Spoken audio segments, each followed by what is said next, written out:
y el título de este mensaje es Un padre ausente. Hoy vamos a ver la historia trágica de un hombre en la Biblia que la misma Escritura nos enseña sobre su mal ejemplo, sobre su negligencia y que esto repercutió en consecuencias trágicas, no solamente para sus hijos, sino para su descendencia.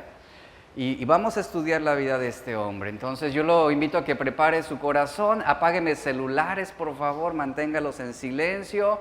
También pedimos el apoyo para los papás de bebés que están dentro del auditorio. Si el bebé se inquieta, bueno, ya conoce la dinámica, apóyenos saliendo un poco al lobby para tranquilizarlo.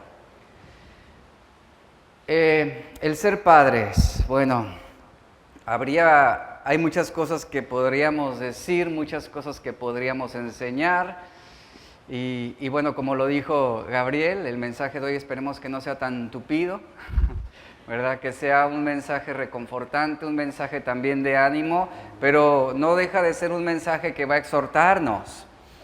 Y hablando sobre este mensaje, un padre ausente, es increíble las repercusiones, las consecuencias que puede tener la ausencia de un padre en una familia. Un padre que abandona, un padre que se olvida o un padre que deja de responsabilizarse, eso trae consecuencias. Porque cuando un padre se desconecta o abandona el hogar o en algunos casos muere a una edad joven, sucede lo mismo en el corazón, por ejemplo, de los hijos. Se genera un vacío masivo de necesidades insatisfechas en todas las áreas importantes que eran la responsabilidad de un padre cubrir.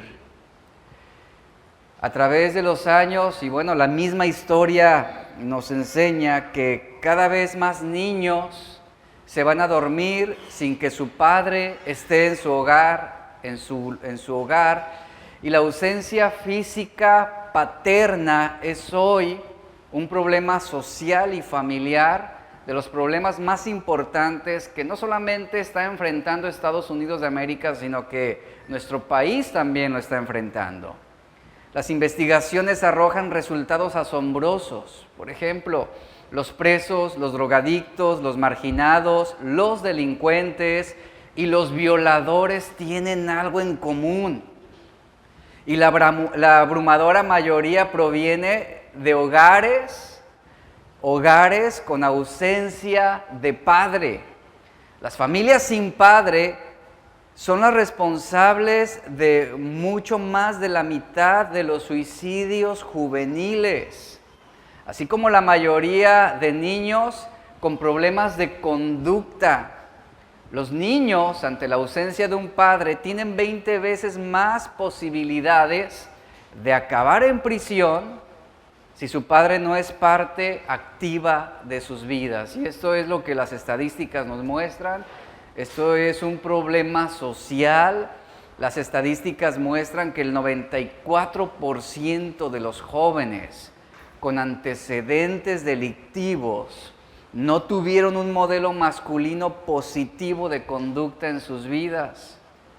El padre, habiéndose ausentado ya sea física o moralmente, lo que sucede es que provoca en la adolescencia de sus hijos, provoca que ellos tengan esa tendencia a la violencia, a la transgresión, a la falta de respeto ante las autoridades. Hoy más que nunca vemos a jóvenes que no tienen respeto por ninguna autoridad. Ellos son su propia ley. Y si usted comienza a indagar un poco sobre la vida de estos jóvenes que no respetan autoridad, usted se va a dar cuenta que hubo una ausencia de padre, ya sea físicamente o moralmente. Y ante esta irresponsabilidad y ante esta ausencia de los padres, pues lo que sucede en un hogar es que es la mujer, la madre, la que tiene que asumir esta responsabilidad. Una responsabilidad que algunas veces no alcanza a cubrir, aun cuando lo hace con toda la dedicación y con todo el amor. Las madres no logran hacerse muchas veces obedecer o incluso respetar. Llegan a ser agredidas por un hijo al que no se le puso límites o un hijo el cual no tuvo un buen ejemplo, hablando en este caso del ejemplo paternal. ¿Y qué sucede? Bueno, que el niño tiene esa inclinación más a esa rebelión, a ese desprecio, a esa agresividad. Entonces, note lo siguiente, la ausencia de un padre, eso también nos lo enseñan las estadísticas, afecta la salud física de los hijos. Los niños sin papá presentan un índice muy superior de incidencia, por ejemplo, esto está demostrado clínicamente, incidencia, por ejemplo, de asma, de migrañas, dolores de cabeza, trastornos de ansiedad, depresión, problemas de conducta. Y lo que marca esa línea es que tienen más posibilidades de consumir drogas o de involucrarse con malas amistades o en muchos casos cometer suicidio. Entonces es alarmante la consecuencia que hay cuando predomina la ausencia de un padre, repito, ya sea físicamente o moralmente. Por eso tiene sentido lo que la Biblia declara sobre precisamente la responsabilidad que debe tener el padre sobre el hogar. Tiene sentido que las Escrituras declaren que Dios tiene un lugar especial en su corazón para dos grupos específicos de personas que son los niños sin padre y las viudas. Esto en Santiago 1:27. Y la Biblia describe la religión pura y sin mancha en términos de visitar y mostrar compasión a estas personas, a estos dos grupos de personas en sus aflicciones. Ahora, ¿qué tienen en común los huérfanos y las viudas para que Dios les dé un lugar especial en su corazón? ¿Qué es lo que tienen en común? Que han perdido al hombre más importante en el rol de liderazgo en sus vidas. Es por eso que Dios se presenta y se pone como ese esposo para la viuda y ese padre de huérfanos. Déjeme contarle una historia verídica sobre el impacto que puede tener la ausencia de un padre. Todos conocemos o hemos escuchado de este grupo famoso, los Beatles, todos. De alguna manera hemos sabido de ellos. Los Beatles fueron una de las grandes sensaciones musicales del siglo XX. Surgieron de los clubes de la ciudad de Liverpool, Inglaterra y Hamburgo, esto en Alemania, para producir o encender una fanaticada sin precedente en la década de los 60. Lo que se conoce la Beatlemanía creció hasta convertirse en un fenómeno mundial y en muchas formas. Los Beatles se convirtieron en un ícono de la generación de los 60. La expresión antisistema acompañada por las drogas y una libertad sexual extrema caracterizaron esa época en la cultura juvenil de los Estados Unidos y de Inglaterra, con los Beatles dirigiendo, orientando un camino antisistema, un camino antimoral. Los integrantes de este grupo se llamaban George, Paul, Ringo y John, que se convirtieron en hombres muy, pero muy conocidos. La revolución social de los 60 cambió también a las instituciones establecidas como el matrimonio o como la familia de formas nunca antes vistas hasta entonces en los Estados Unidos. El deterioro moral se catapultó de forma dominante, lo que cambiaría mucho la dinámica social y familiar y sexual de la sociedad. Nunca volvimos a ser los mismos. Hubo un cambio, hubo un antes y un después a partir de esa época. Los avances en el control de la natalidad, por ejemplo, el trabajo de las mujeres fuera de casa, las actitudes con respecto a los no nacidos y un declive espiritual generalizado durante esta etapa única en la historia afectó dramáticamente a las familias de aquella época.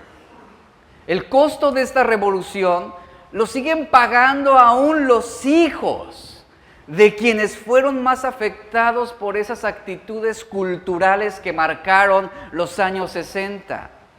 El 4 de marzo de 1966, durante el momento cúspide de este grupo de los Beatles, John Lennon fue entrevistado para un artículo en un periódico de Londres acerca de la popularidad del grupo y el torbellino mundial que los estaba rodeando. John Lennon se había metido de lleno a estudiar la religión antes de esa entrevista. Y bueno, en esa entrevista él dijo algo acerca del cristianismo. Y esas palabras quedaron marcadas en toda la historia. Él dijo, el cristianismo pasará, se desvanecerá, se encogerá. Dice, no tengo discusión de discutir eso, tengo razón y se demostrará que así es. Y sus palabras fueron las siguientes. Ahora, dice, nosotros somos más populares que Jesucristo. Y no sé qué va antes, dice, si el rock and roll o el cristianismo. Y esas palabras quedaron en la historia. Cuando la prensa mundial descubrió esta declaración, surgió un furor en muchos medios. Muchas estaciones de radio incluso quitaron la música de los Beatles de sus listas. La profecía de Lennon de que el cristianismo desaparecería, bueno, conforme pasaron los años, demostró ser falsa. Y solo 4 años después de su controvertida entrevista, este grupo se disolvió, se dividió. Durante un servicio en una capilla cristiana de una universidad en Inglaterra, un hombre académico y pastor llamado Oral Roberts, el 26 de enero de 1973, este rector leyó una singular carta que le llegó a sus manos y anunció un donativo que había recibido de John Lennon para esta universidad cristiana. Oral Roberts también contó que había estado orando por John Lennon. Después de escribirle una carta a Lennon, él recibió una respuesta de este cantante y él compartió un extracto de esta carta a esos académicos. Y leyó lo siguiente, se lo voy a leer textualmente. Dice, apreciado reverendo Roberts, yo soy el ex integrante de los Beatles. John Lennon es mi nombre. He querido escribirle, pero supongo que en realidad no quería hacerle frente a la realidad. Nunca lo hago. La realidad me asusta y me vuelve paranoico. Permítame comenzar diciendo que lamento lo que dije de que los Beatles eran más populares que Jesús. Esta es mi vida. Nací en Liverpool. Mi madre murió cuando yo era pequeño. Mi padre me abandonó cuando yo tenía 3 años. Fue difícil porque me crió solamente mi tía. Tuve una infancia desgraciada, me deprimía mucho, siempre echaba de menos a mi mamá. Quizá si hubiera tenido un padre como usted, habría sido una mejor persona. Me casé con Cynthia, tuve un hijo al que le puse John, y solo lamento una cosa, y es que John ha tenido que sufrir mucho. Él y yo nunca nos vemos. Así pues, ser un Beatle no ha sido tan maravilloso como la gente piensa. Como dice la canción que compusimos Paul y yo, el dinero no puede comprarme amor. Y es cierto. Y el punto es este. Quiero ser feliz. No quiero seguir tomando drogas. Reverendo, ¿puede explicarme lo que el cristianismo puede hacer por mí? ¿Puede Jesús amarme? Quiero salir del infierno. Sinceramente, John Lennon. Aquí en esta carta, aquí resuena el clamor de una necesidad. Un clamor por un padre. Es lo que resuena en esta carta de John Lennon a este reverendo. Un clamor por alguien que se preocupara, por alguien que lo ayudara, por alguien que estuviera a su lado aconsejándolo, enseñándolo, siendo ejemplo. Una de las cosas maravillosas que podemos decir de este cantante es que él tuvo la oportunidad de escuchar el Evangelio. Y fue así. En 1980, John Lennon recibió 3 disparos en la espalda en las afueras de su casa en Nueva York. Y todavía vivo, él subió las escaleras de su apartamento y llamó a urgencias. Lo llevaron corriendo al hospital en un auto de policía, donde poco después Lennon fue declarado muerto. No sabemos lo que ocurrió en el corazón de este hombre. Realmente no lo sabemos. No sabemos qué fue lo que pasó por su mente en los últimos segundos de su vida. Es algo que solamente Dios conoce con seguridad, la eternidad de este hombre. Nosotros no lo sabemos. Pero lo que sí sabemos es que él tuvo la oportunidad de conocer a Dios, porque un padre espiritual, un día le dijo: estoy orando por ti. Este reverendo un día le escribió una carta y le habló sobre la importancia de Jesús y su salvación y su amor. Y lo que tenemos la certeza es que ese hombre se convirtió en ese padre espiritual que se preocupó por alcanzarlo y por amarlo. Y ese es el impacto que tiene un padre sobre una familia. Y ese es el impacto también que tiene la ausencia de un padre dentro de un hogar, dentro del círculo familiar. En la Biblia encontramos una historia trágica sobre un padre negligente y sus 2 hijos. La Biblia lo describe como un padre viejo, cansado y de malos hábitos. Es la historia de un hombre que nos enseña que ningún ser humano jamás llegará al punto de no necesitar disciplina. La disciplina nos orienta para actuar de manera correcta. Un padre que ama, ¿qué es lo que hace? Va a disciplinar, va a corregir. ¿Por qué? Porque ama. Y a medida que enfrentamos la vida, requerimos también de manera continua esa disciplina. ¿Por qué? Porque constantemente nos vamos a enfrentar a diversas situaciones que van a demandar de nosotros una respuesta o una decisión. Por ese motivo Dios da instrucciones a los padres sobre la importancia no solo de disciplinar, sino de enseñar e instruir a los hijos. Enseñarlos, instruirlos, ¿a qué? A que honren a Dios. Hoy se requieren padres que enseñen a los hijos a respetar las leyes, a respetar los gobiernos, a respetar a las autoridades, a obedecer a sus superiores y que se mantengan limpios, que se mantengan moralmente santos, moralmente limpios en ese sentido. Si los hijos no aprenden esos principios o rechazan esos principios, se van a convertir en hijos desobedientes, hijos rebeldes, ingobernables.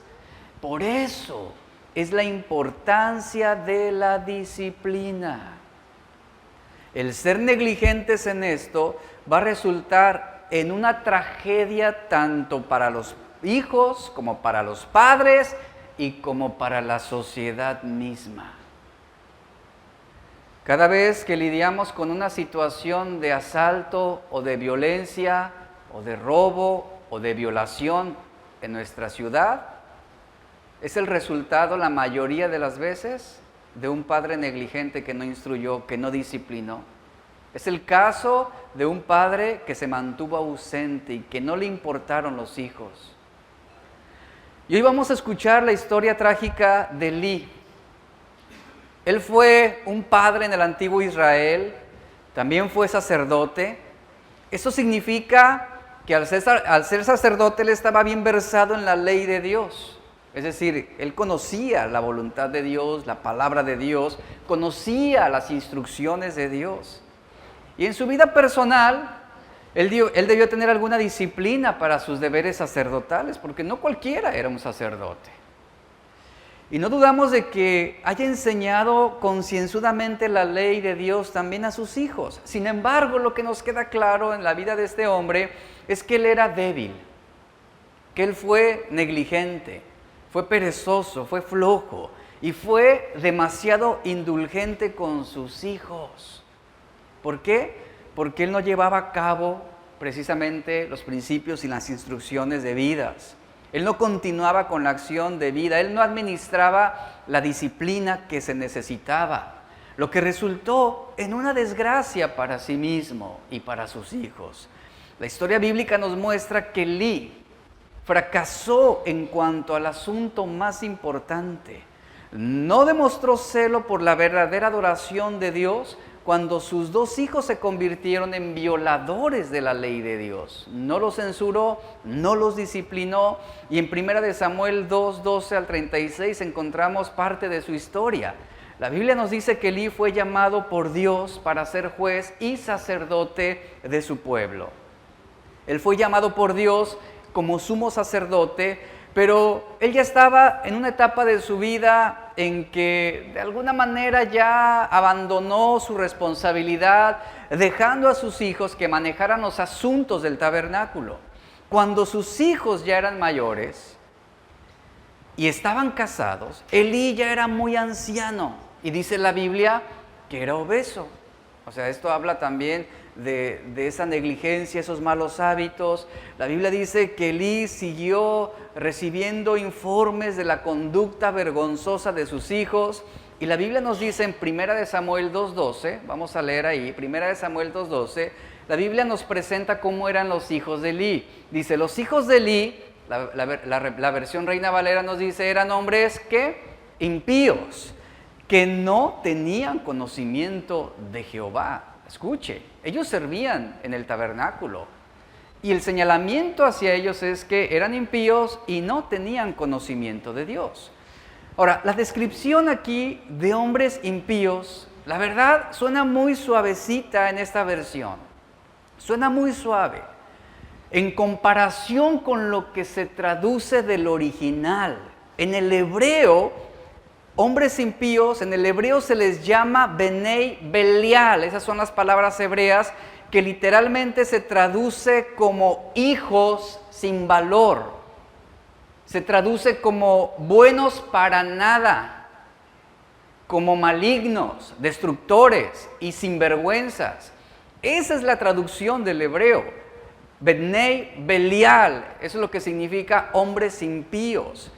En una versión se traduce de esta forma. Ahora bien, los hijos de Elí eran hombres que no servían para nada. Otra versión dice, los hijos de Elí eran unos sinvergüenzas. Además de esto, la Biblia dice que los hijos de Elí, y añade, no tenían conocimiento de Jehová.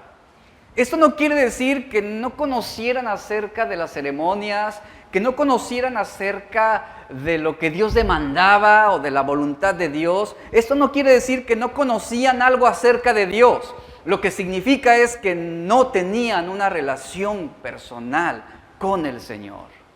No tenían comunión con Dios. En teoría, ellos estaban dedicados a servir a Dios, siendo sacerdotes, pero en la práctica no les interesaba obedecer a Dios ni obedecer a Dios.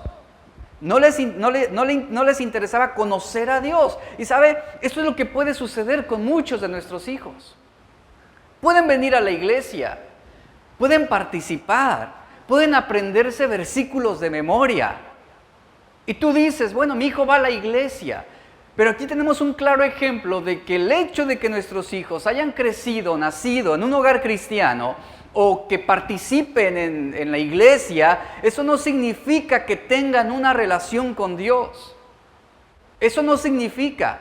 Pueden tener buenos padres cristianos y aún así no tener esa relación de vida con Dios. Esto era lo que estaba sucediendo con Elí y con sus hijos. A ellos no les importaba conocer a Dios, no les importaba obedecer a Dios. ¿Por qué? Porque eran hombres corruptos.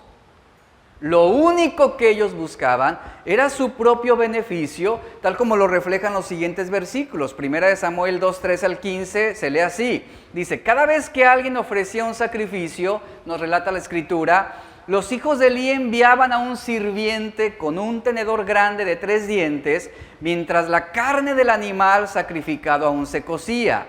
El sirviente metía el tenedor en la olla y exigía que todo lo que sacara con el tenedor fuera entregado a los hijos de Elí. Así trataban a todos los israelitas que llegaban a Silo para adorar. Algunas veces el sirviente llegaba aún antes de que la grasa del animal fuera quemada sobre el altar y exigía carne cruda antes de que hubiera sido cocida para poder asarla. ¿Qué significa esto? Miren, los hijos de Eli, Ofni y Fines llegaron a usar el altar del holocausto como si fuera su cocina personal. Ellos no mostraban ningún respeto por la santidad de los sacrificios que se ofrecían a Dios. Los levitas y los sacerdotes tenían el derecho a cierta parte de los sacrificios, como eran la espaldilla, las quijadas y el cuajar, eso según Deuteronomio 18, pero no tenían derecho a tomarlo todo lo que ellos querían, como lo hacían los hijos de Eli. La grasa era para Dios, según Levítico 7. Pero ellos arrebataban esa grasa. Por lo demás, ellos no debían comer la carne cruda, ya que todavía tenía sangre, según lo estipulado en Levítico 3. Pero todo esto que Dios había estipulado, a ellos no les importaba. Porque no respetaban a Dios, y porque no respetaban al pueblo, y porque no respetaban la ley de Dios. Todo lo que buscaban era su propia satisfacción y placer. Ellos hacían lo que querían, en pocas palabras, tal como el pueblo en la época de los jueces. Hacían lo que mejor les parecía. Esa es la descripción de los hijos de Eli. Y sabes, esta puede ser también la descripción de muchos hijos actualmente. Hacen lo que a ellos mejor les parecen. Hacen lo que les da su gana. No respetan a la autoridad paternal, no obedecen, todo lo cuestionan. Y déjenme decirle algo, hijos, hay consecuencias a la desobediencia, hay consecuencias a esa falta de respeto, hay consecuencias cuando tú quieres pasar por encima la autoridad de tus padres, y lo vamos a ver al final, porque hubo consecuencias sobre la vida de los hijos de Eli y consecuencias muy lamentables. Y así vivían los hijos de Eli. Ellos querían servir a Dios a su manera. Ellos querían obedecer a su padre, pues como a ellos mejor les pareciera. Lo que ellos creían que era mejor. Ahora notemos que los hijos de Eli no hacían esto por ignorancia. No eran ignorantes. Ellos eran sacerdotes. Ellos eran los encargados de enseñar la ley de Dios al pueblo. Pero ¿qué sucedía? Cuando alguien los corregía, cuando alguien les llamaba la atención, ellos simplemente los ignoraban, los desestimaban y seguían haciendo lo que querían. Lo podemos leer en los versículos 16 y 17. Dice, y si el hombre le respondía y los corregían diciendo, hay que quemar la grasa primero y después toma tanto como quieras. Él decía, no, dámela ahora mismo, de otra manera la tomaré a la fuerza. Es decir, los corregían sobre el error que ellos estaban cometiendo en el sacrificio. Y el verso 17 nos dice, así pues, el pecado de estos jóvenes o de estos ayudantes, refiriéndose a estos muchachos, era muy grande ante Jehová, porque menospreciaban las ofrendas de Jehová. ¿Con qué facilidad ellos faltaban al respeto a Dios, al pueblo y a sus padres?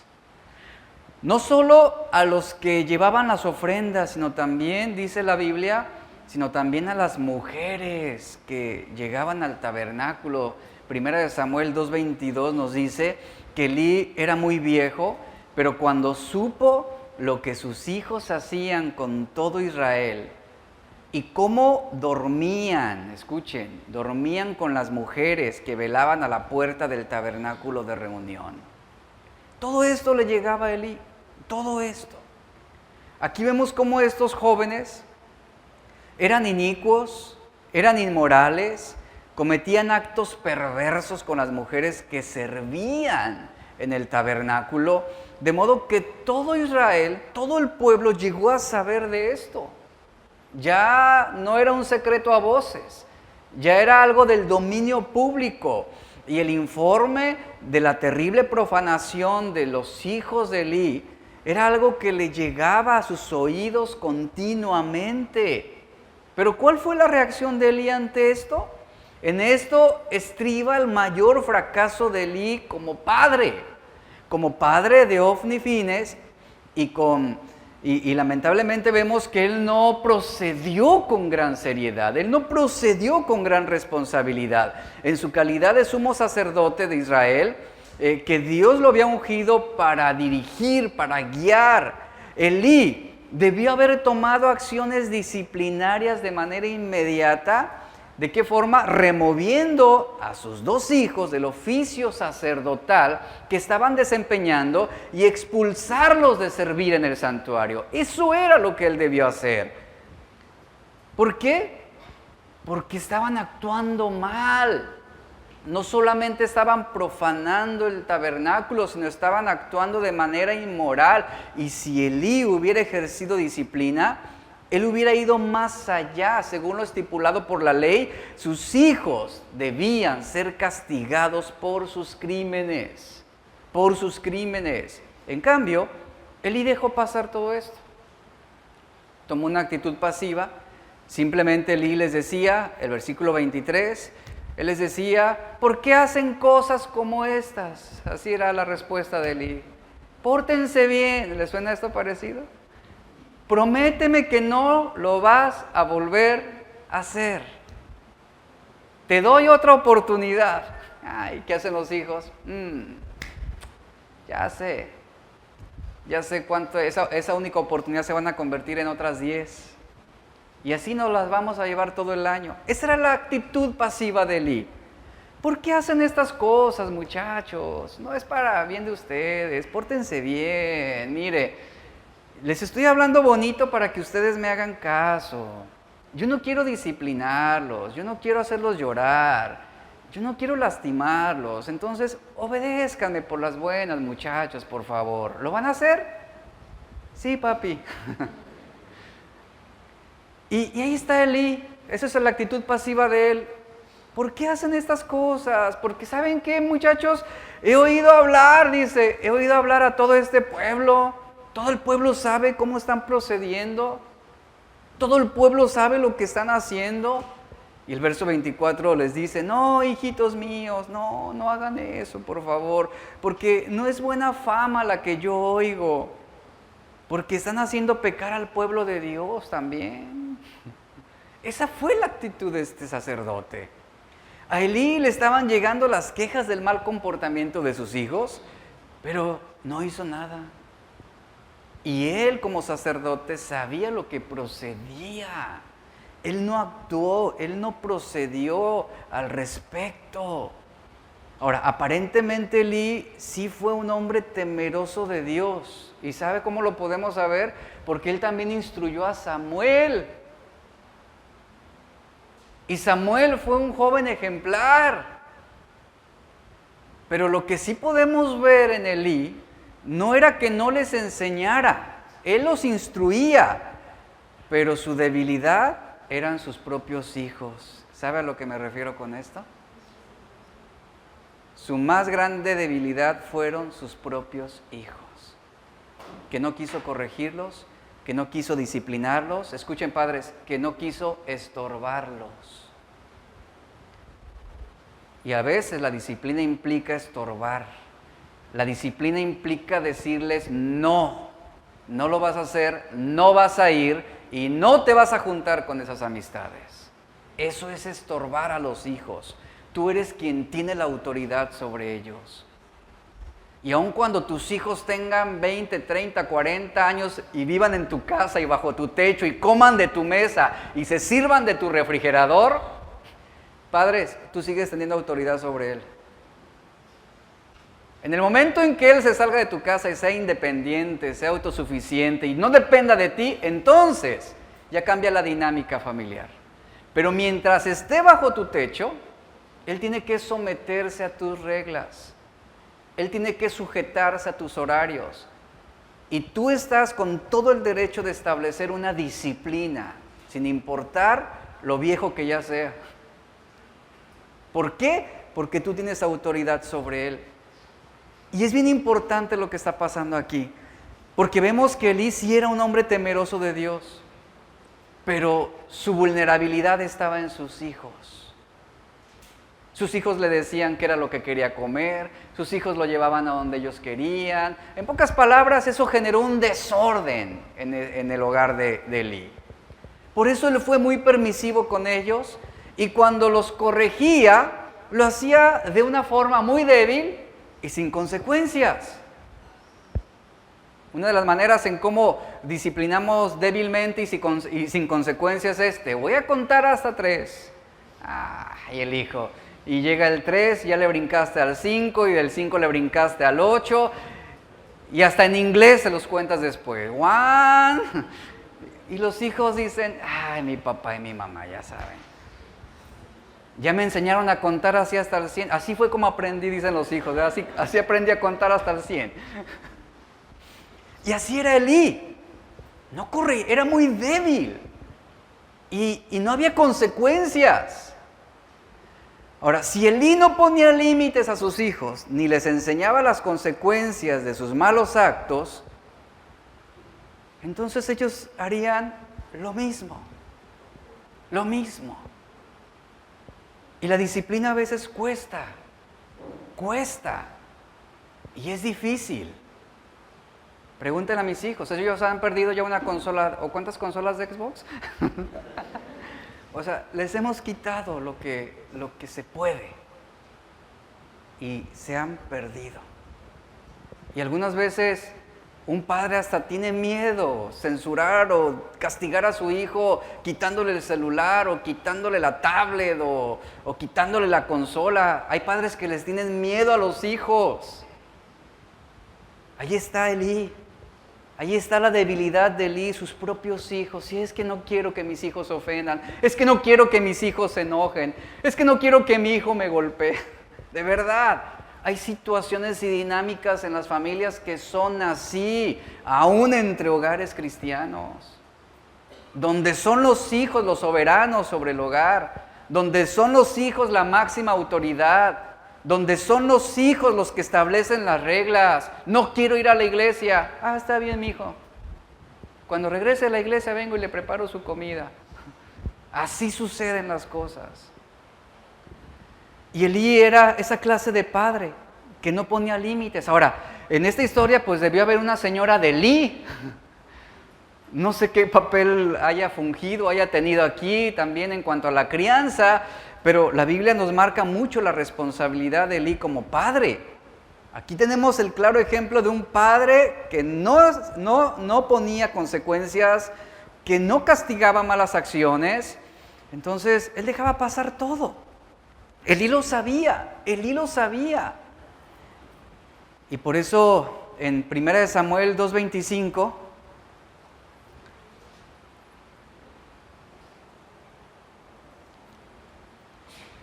Elí sabía que si Dios, escuche, Elí sabía como sacerdote que si él no lo hacía, Dios lo haría. Y padre, si tú eres negligente en la disciplina de tus hijos, ¿sabes quién va a terminar haciéndolo por ti? Dios. Y a veces de una manera en que no te va a gustar, de una manera que tú no vas a aprobar. Y vea lo que dice el verso 25. Dice, si peca el hombre contra el hombre, vea las palabras de Elí, los jueces lo van a juzgar, es decir, una autoridad civil es quien va a imponer el castigo. Pero si alguno peca contra Jehová, dice, ¿quién va a rogar por él? ¿Quién puede abogar por él? ¿Y qué hicieron los hijos? Pero ellos, dice, no oyeron la voz de su padre, porque Jehová había resuelto hacerlos morir. Esto es lamentable. Y llega un momento en el que como padre tú tienes que establecer esa disciplina con tus hijos, decir, hay una autoridad civil que juzga los crímenes, pero si tú persistes en seguir ofendiendo a Dios, yo como padre yo no puedo interponerme en esa disciplina de Dios. Él lo va a hacer. Y un punto bien importante sobre la crianza a los hijos es que nosotros debemos, antes de enseñarles un temor hacia los padres, debemos enseñarles un temor hacia Dios. Es lo más importante, porque si ellos temen a Dios, te van a respetar a ti.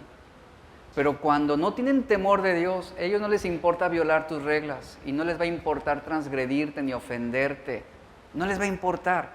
Y Elí aquí, a su manera, les establece las cosas. O sea, yo no puedo interponerme ante la disciplina que Dios va a traer. Y vemos claramente la actitud de estos jóvenes. Ellos no oyeron la voz de su padre.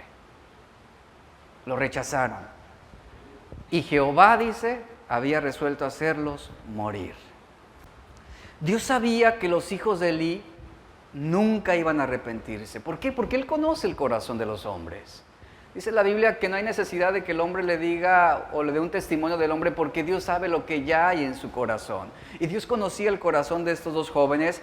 Por eso Dios entregó a Ofni y Fines a la dureza de sus propios corazones, como sucedió con el corazón del faraón.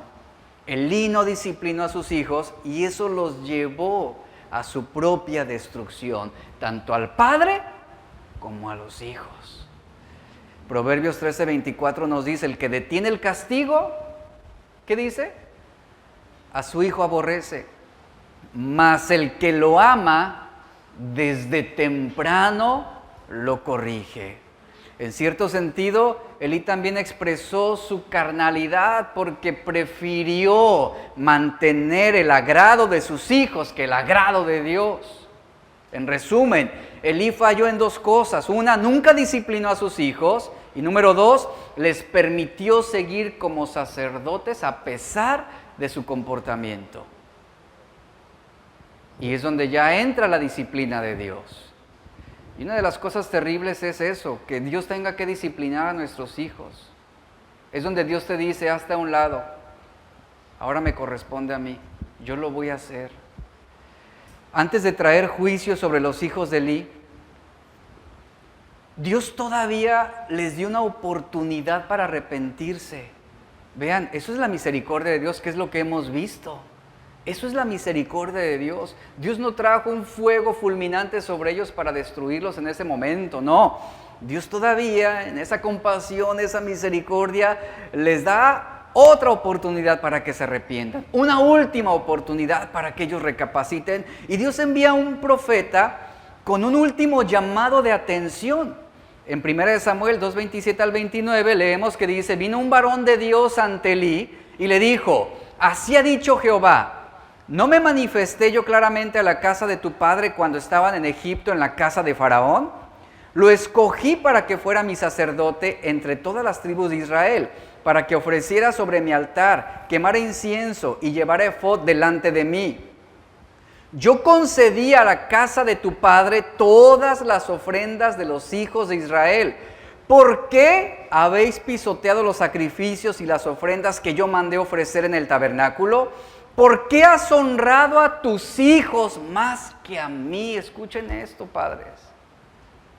Es un reproche que Dios hizo. ¿Por qué has honrado a tus hijos más que a mí? Ahí está el reproche de Dios contra Elí. Haciéndolos engordar con lo principal de todas las ofrendas de mi pueblo Israel. Es interesante que el mensaje era para Elí. ¿Por qué para Elí? No para la señora de Elí. No fue un mensaje directo para los hijos de Elí, fue un mensaje directo para Elí. ¿Por qué? Porque él era el principal responsable de lo que sucedía en su casa, de lo que sucedía en el tabernáculo. Él era la autoridad de su familia. Lo mismo sucedió en el Edén. ¿Con quién fue Dios? No fue con Eva, fue con Adán. ¿Qué es lo que has hecho? ¿Qué es lo que has permitido en tu casa? Si Elí hubiera disciplinado a sus hijos o los hubiera sacado del servicio ministerial a causa de su mal comportamiento, eventualmente todo hubiera caído en orden y Dios se hubiera agradado y hubiera respaldado la vida de Elí al haber ejercido disciplina, pero no lo hizo. Y Dios le llama la atención diciendo que la raíz de todo el mal era que Elí estaba honrando más a sus hijos que a Dios. Y cuando tú sabes y tú ves que tus hijos están pecando, y que tus hijos están deshonrando, y que tus hijos están faltando al respeto a las autoridades, o están ofendiendo a Dios, si tú no disciplinas, lo que tú estás demostrando es que tus hijos son más importantes que honrar a Dios. Que tus hijos son más importantes que Dios mismo. Eso es lo que tú estás haciendo. Eso es lo que tú estás demostrando. Y a continuación el profeta delineó las consecuencias del pecado de Elí y de sus hijos. Leemos en el versículo 30 al 33. Dice, por eso Jehová, el Dios de Israel dice, yo había prometido que tu casa y la casa de tu padre andarían siempre delante de mí. Pero ahora ha dicho Jehová, nunca haga yo tal cosa, porque yo honro a los que me honran, y los que me desprecian serán tenidos en poco. ¿Cómo tú estás honrando a Dios en tu hogar? Cuando tú no disciplinas, tú estás despreciando a Dios, y Él está diciendo, y te voy a tener en poco si no ejerces disciplina. A los hombres, si tú no asumes tu papel de autoridad, te voy a tener en poco porque no estás haciendo lo que te corresponde con tu familia. Y el verso 31 dice, vienen días en que cortaré tu brazo, le dice el profeta Elí. Voy a cortar tu brazo y el brazo de la casa de tu padre, de modo que no haya ancianos en tu casa. Verás tu casa humillada, verso 32. Vean lo que dice, verás tu casa humillada mientras Dios colma de bienes a Israel. De manera que nunca habrá ancianos en tu casa. Verso 33, aquel de los tuyos a quien yo no excluya del servicio de mi altar, será para que se consuman tus ojos y se llene tu alma de dolor, y todos los nacidos en tu casa morirán en la plenitud de la edad. Ahí está la disciplina de Dios. Aquí todavía es una advertencia, pero está diciendo esto es lo que vendrá si tú no pones corrección, si tú no ordenas tu casa. Y el castigo de Dios no solo era para los hijos de Elí, sino para toda su descendencia. ¿Y qué es lo que está diciendo? Que sería cortada su descendencia del sacerdocio por deshonrar a Dios. La palabra que leemos aquí para brazo, donde se le dice a Elí que será cortado su brazo, dice cortaré tu brazo. Esta palabra brazo en hebreo es seroa, así se lee, seroa, que representa la fuerza y el poder de un hombre. Lo que el Señor le está diciendo es voy a cortar tu fuerza, voy a cortar tu poder y no tendrás a ninguno a quien dejarle un legado. Y el inicio de todo esto, el inicio de todo este castigo, esta disciplina será la muerte de los dos hijos de Elí, Ofni y Fines. Ahí está claramente, dice el verso 34, te será por señal esto que acontecerá a tus dos hijos, Ofni y Fines, dice, ambos morirán el mismo día. ¿Y qué creen que sucedió? Esta profecía se cumplió parcialmente, no en ese momento. Poco tiempo después, los dos hijos de Elí fueron muertos en una batalla con los filisteos. Y el arca que ellos habían cargado a la batalla, que era su seguridad para ganar y conquistar, fue capturada, es decir, los despojaron. Un mensajero va corriendo con Elí y le da el informe sobre sus hijos. Acaban de morir en batalla. Dice la Biblia que por su debilidad física y su sobrepeso, Elí cayó del asiento hacia atrás, al lado de la puerta, y se le quebró la nuca, y en ese momento murió. Así fue como murió Elí. Eso en el capítulo 4, verso 10 en adelante. ¿Qué sucedió después de esto? La posteridad de Elí tiempo después, sí llegó a ocupar el oficio de sumo sacerdote por años después de esta profecía, pero los ojos de los descendientes de Elí vieron muchas calamidades, es lo que dice la historia, calamidades tales como el exterminio de los sacerdotes por orden de Saúl. Ahí está la descendencia de Elí, siendo exterminada por Saúl. Esto en 1 Samuel 22 nos lo enseña. Años más tarde, se ejecutó otra parte del juicio cuando el rey Salomón, dice 1 de Reyes 2:27, expulsó a Abiatar, el sumo sacerdote, descendiente de Elí, para que no rindiera servicio como sacerdote de Jehová. Y de esta forma, dice el verso, se cumple la palabra de Jehová que él había hablado contra la casa de Elí en Silo. Ahí está. El relato acerca de Elí enfatiza vigorosamente estos hechos que no podemos pasar por alto. Nosotros debemos obedecer el consejo bíblico, padres, de enseñar a nuestros hijos la palabra de Dios todos los días, mostrándoles también amor, siendo pacientes, considerados.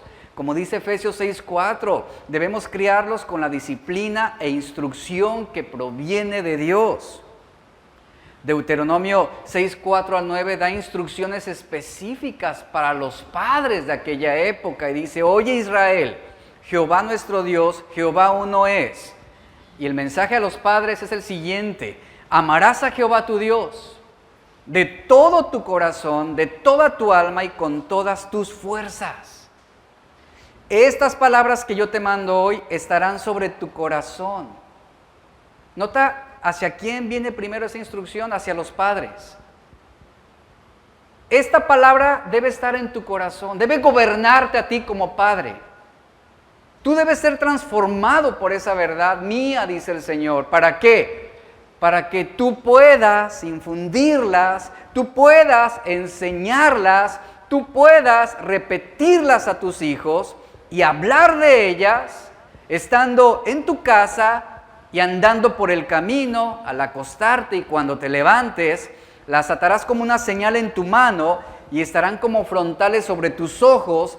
Las escribirás en los postes de tu casa y en tus puertas. En resumen, lo que está diciendo es que esa verdad debe gobernar cada área de tu vida, cada actividad. Esa verdad de Dios debe influir primeramente en ti para que tú puedas influir en tus hijos, en tus descendientes. Las consecuencias de no instruir con la sabiduría de Dios se hacen muy notorias en nuestra sociedad. Y la ausencia de un padre en el hogar va a traer consigo consecuencias y muchas de ellas serán irreversibles. Y así como vino esa sentencia, escuchen, en la vida de Elí, vemos cómo su descendencia, su familia, padeció, sufrió, fueron exterminados, algunos de ellos, otros vieron desgracias. Eso fue lo que vino como consecuencia de no asumir esa responsabilidad, ese liderazgo que le correspondía para su casa. El día de hoy, ¿usted cree que esas consecuencias también no se ven palpables y visibles ante la negligencia de un padre? Lo estamos viendo en nuestra sociedad. La ausencia de un padre, la negligencia de un padre, la falta de disciplina a los hijos está trayendo también sus consecuencias trágicas. El 80%, escuche, de los adolescentes en hospitales psiquiátricos provienen de familias fracturadas, disfuncionales, sin padre. Suelen ser esos hijos menos solidarios y empáticos. El 43% de los jóvenes en prisión crecieron en hogares monoparentales, es decir, donde solamente había uno, ya sea el padre o la madre. El 72% de los muchachos que han cometido algún asesinato y el 60% de los que cometieron violación crecieron sin padre. El 63% de los suicidios de jóvenes se dan entre jóvenes sin padre. El 90% de los niños que se van de casa son de familias sin padre, ya sea de manera física o moral. El 85% de los jóvenes con desórdenes de conducta provienen de familias sin padre. El 80% de violaciones con violencia son protagonizadas por hijos por muchachos de padres ausentes. Los jóvenes sin padre protagonizan el 71% del abandono escolar en las escuelas. El 75% de los adolescentes en centros de desintoxicación no conocieron a su padre. El 70% de jóvenes internados en reformatorios crecieron sin padre. El 85% de jóvenes en prisiones provienen de familias en las que solamente estaba la madre. Esas son las consecuencias de la ausencia de un padre en la familia. Y qué difícil es para una mujer soltera. Qué difícil es poder cubrir ese vacío que quedó.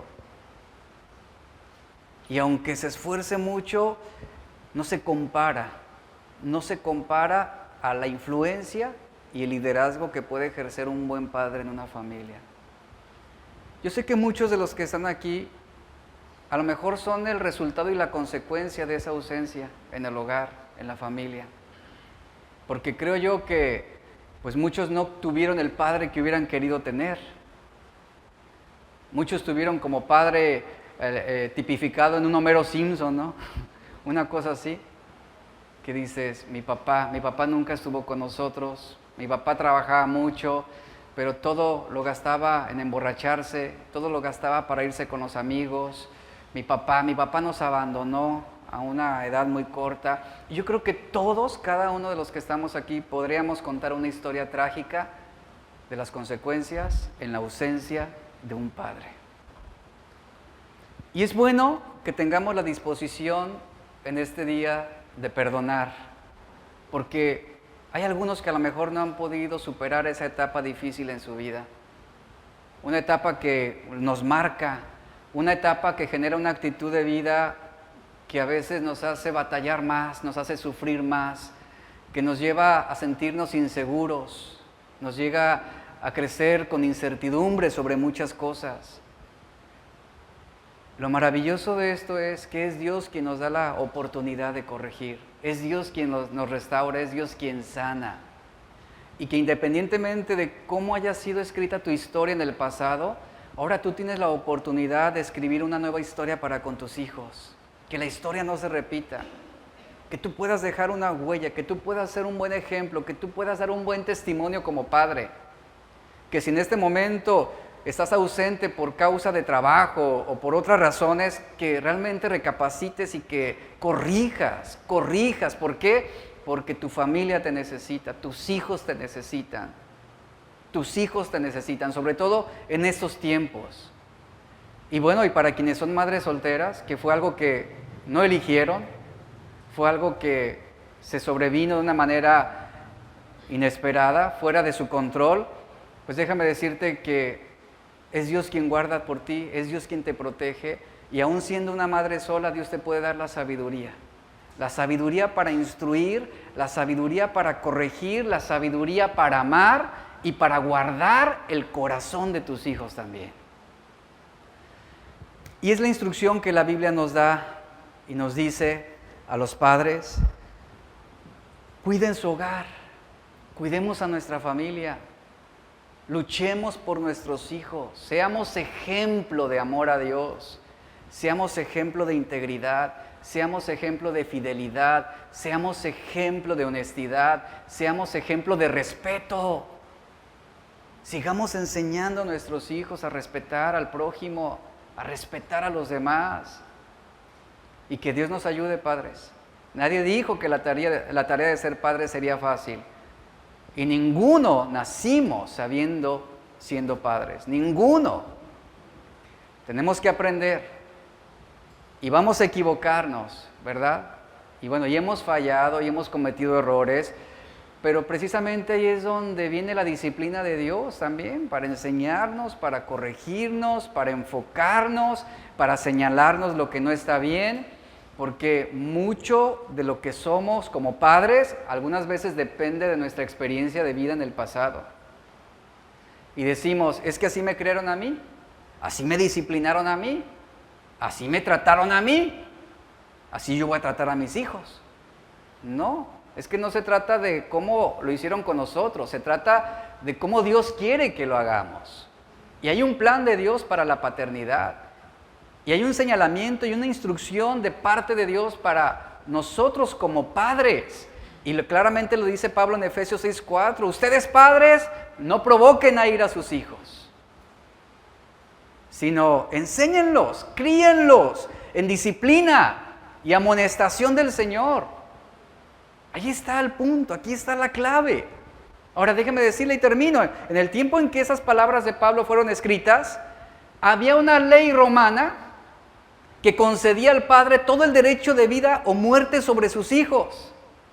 Esta ley impulsó un trato injusto, abusivo y repulsivo del padre contra los hijos. Y el mandamiento que Pablo escribió fue un balde de agua fría para aquellos cristianos que los estaba exhortando a evitar ser irritables contra sus hijos. Haciendo que sus hijos se llenen de ira era lo que estaba evitando. El principio de vida romano era tratar a los hijos despóticamente, humillándolos, descargando sobre ellos sus frustraciones y hostilidades. Y Pablo dice en Efesios 6:4, Pablo dice, deben establecer un orden, porque lo que Pablo está hablando resultaba inconcebible. Un ejemplo de esto es un escrito antiguo de Séneca, quien fue un estadista en Roma en el tiempo cuando Pablo escribió esta epístola. Él dijo, este historiador dijo, degollamos a los bueyes indómitos, estrangulamos a un perro rabioso, clavamos un cuchillo en las vacas enfermas y a los niños que nacen débiles o deformados, los degollamos. Esto era lo que sucedía en aquella época. Esta era la actitud gráfica que la sociedad tenía para con los niños, para con los hijos en los tiempos de Pablo. ¿Y el mandamiento a qué va?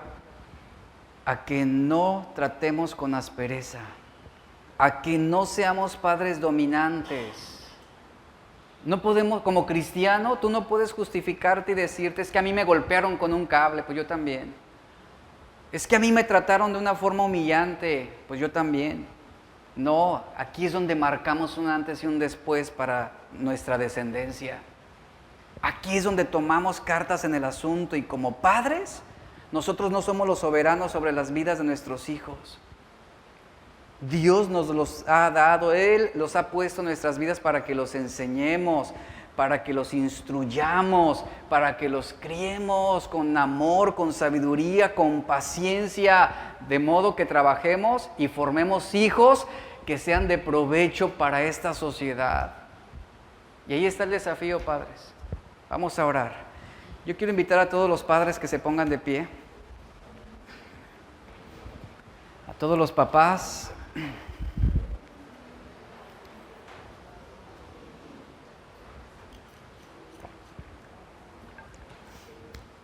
Y yo quiero orar por ustedes.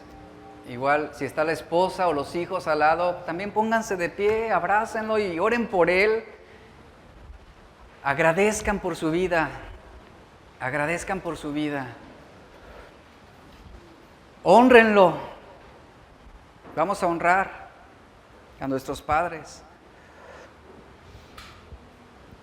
Y vamos a hacer una oración. Padre, te damos gracias por este momento. Gracias por la oportunidad que nos permites de estar en este lugar y escuchar esta enseñanza. Esta enseñanza que nos instruye, que nos viene también a corregir, pero también nos viene a animar, nos viene a alentar.